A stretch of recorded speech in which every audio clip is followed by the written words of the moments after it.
Alopeciapalooza. Yeah, it's awesome. So exciting. I love being here, and I've been really inspired through the past 2 days.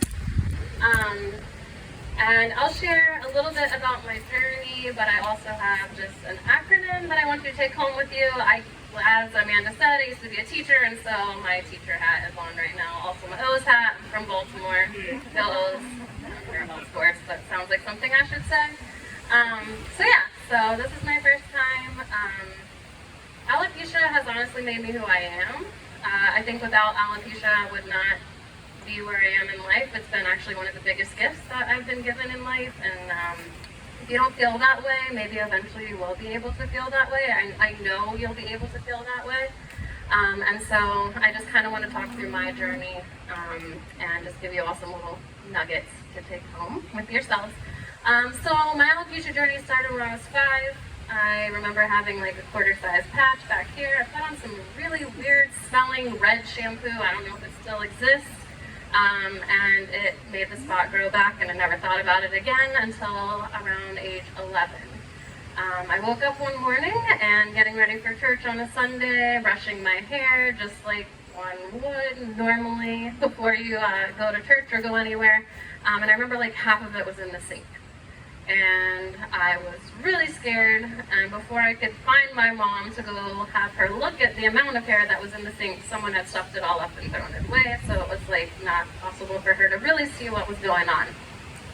And I remember just quickly being rushed to like a primary doctor appointment, which growing up we never went to the doctor, so going to a doctor was kind of weird. My mom was one of those like just tough it out type people.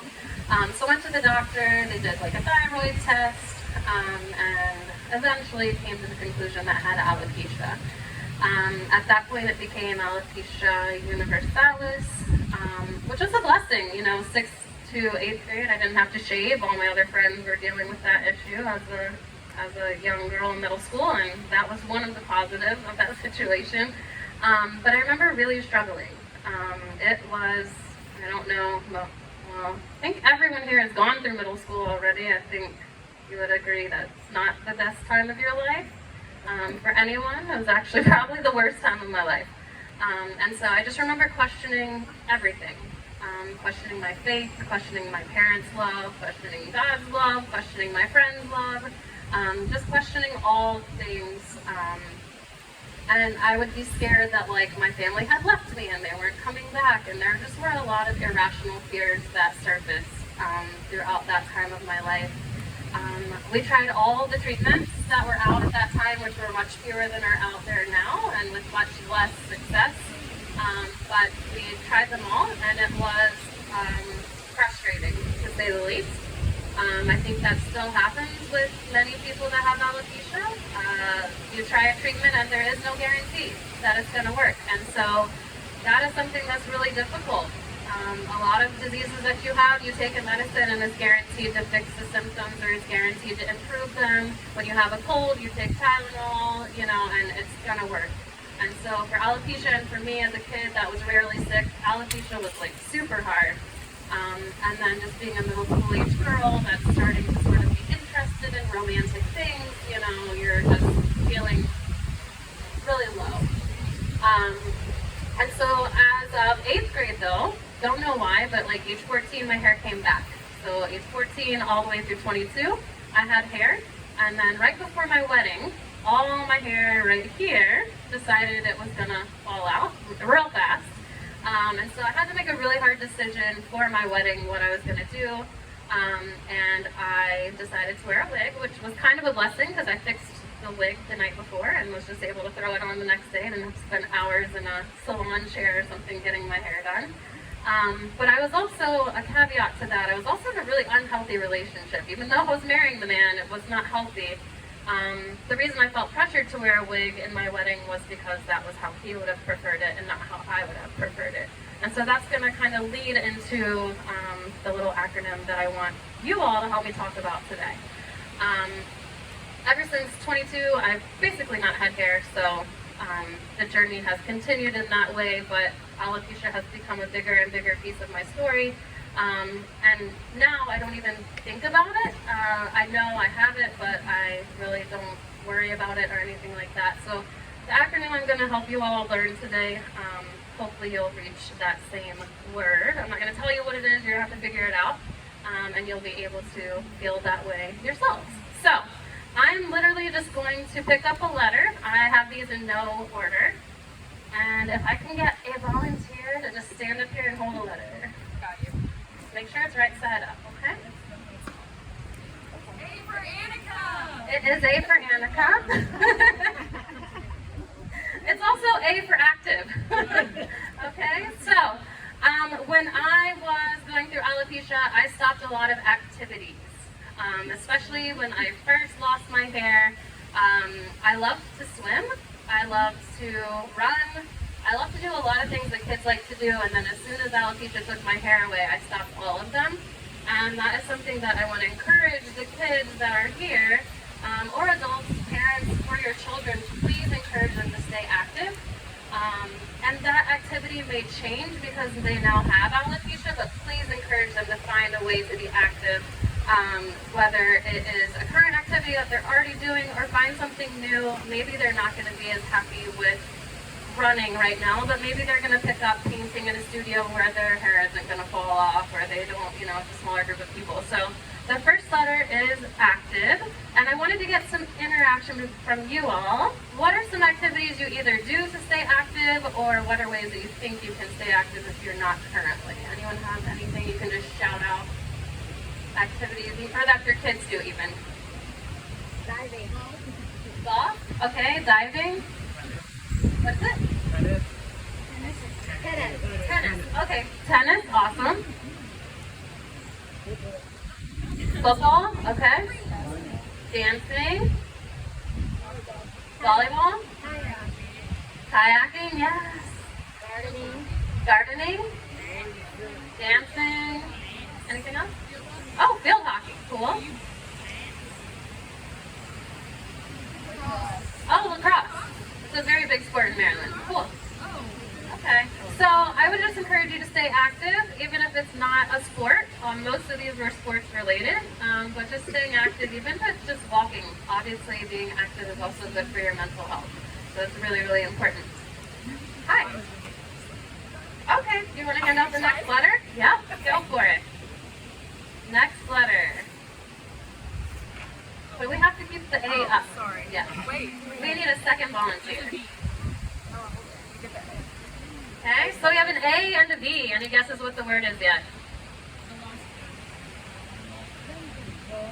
We're not doing a billion letters. We'll be here all day. Okay, valuable, valid, vulnerable. Okay. Remember, they're not in order, so the letter could also start with an A. I mean, the word could start with an A. What the whole word's gonna be? Maybe. Any other guesses? We had valid, vulnerable. Yeah, there's not enough letters to be stuck for vulnerable. Okay, value. All right, so V actually does stand for visible. One thing that I did when I was younger was I hid. I hid because I didn't want to be visible, and there are obviously stages and people that don't want to be visible with their alopecia, and that's okay. This is a journey. We start here and we end up here. And so I did not want to be visible. I don't think I would have wanted to be visible even if I didn't have alopecia. But as I've grown, as I've learned, as I've embraced my alopecia, I've learned that being visible is important, and that something like this that Jeff is doing is really important for the alopecia community. Sometimes we have to think more about the community as a whole than we do have to think about our individual selves. And so I think it's really important to be out there. Maybe that doesn't mean about alopecia even. I think you should be visible about whatever cause is important to you. I think sometimes we make alopecia our only thing that we want to be visible about. So for me, I'm very visible in the immigrant community and where I live in Baltimore. I run a language exchange program where people can learn Spanish and learn English, and they're helping each other learn the language. And so for me, I'm very visible in other areas outside of alopecia. I don't feel like alopecia is the only aspect of me that matters. There's so much more to me that I value. And so I like to be visible in whatever ways and whatever passions that I have. So I'd encourage you not to make alopecia the only thing you're visible about. find something else that you can also be visible about. So anyone have any areas where you're visible in your community, in your school, anything like that? You're all invisible? Okay, student council? Sports? Any adults? At work. At work? What is it? Home run. Okay, home runs. So there's lots of areas. And parents, you can be visible as well. You can be advocating for alopecia or advocating for anything that's important to you. Advocating for your child. I know a lot of you have done that throughout the years, and that's really important work, and it's really hard. Technically, my title before my most recent promotion was lead advocate. So I'm very used to advocating for people and things, and so I think it's really important to be an advocate, not just only for alopecia, but for whichever thing means a lot to you. So, next letter. Have a volunteer to hold it? All right, Olivia.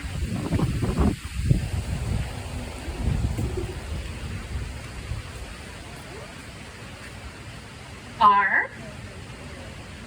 Any guesses now as to what the word is? What? Oh, you can see the E. You're getting there. You're pretty smart, Abby. You gotta admit. Okay, so we have ABR.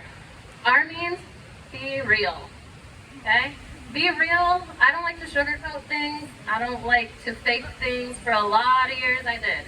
A lot of years, I was not real. A lot of years, I was covering spots. I was wearing wigs. I was trying to pretend to be someone I wasn't. That also just was my personality as well, was trying not to be myself, trying not to rock the boat, trying to make sure that others never felt uncomfortable. And it led to a lot of self-doubt. It led to me being about this big.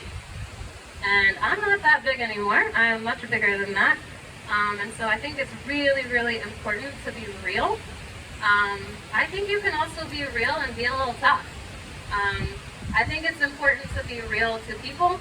I'm real in my work, in my job, in my community. I think it's really important to fight for immigration reform, things like that. So that's something that I'm very real about. And I'm also very real about my alopecia. Anyone can ask me about it anytime. It doesn't bother me. I'm not fazed by it at this point. Earlier on, I would have been, so I don't want to make you feel bad if you're not to the point that I am yet. That's okay. I think it's really important to be real. And another aspect of that is, especially if you have alopecia right now, be real with your parents. Be real with those who may be asking you to do treatments or telling you to do treatments. I think it's really important to be real with your parents or whoever takes care of you and telling them what you are and aren't comfortable with. That was something that I did not feel I had the capability of doing. And so I think it's really important to be real. Be real with your child about side effects of treatments, long-term side effects.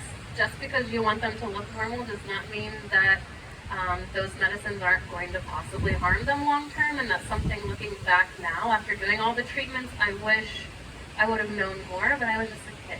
And my parents maybe didn't know that much either, a little bit on the older side, and so we were looking up things in a paper medical encyclopedia. So there was not Google and things like that. So could have been a little bit of that stuff as well, but be real about all of this as well.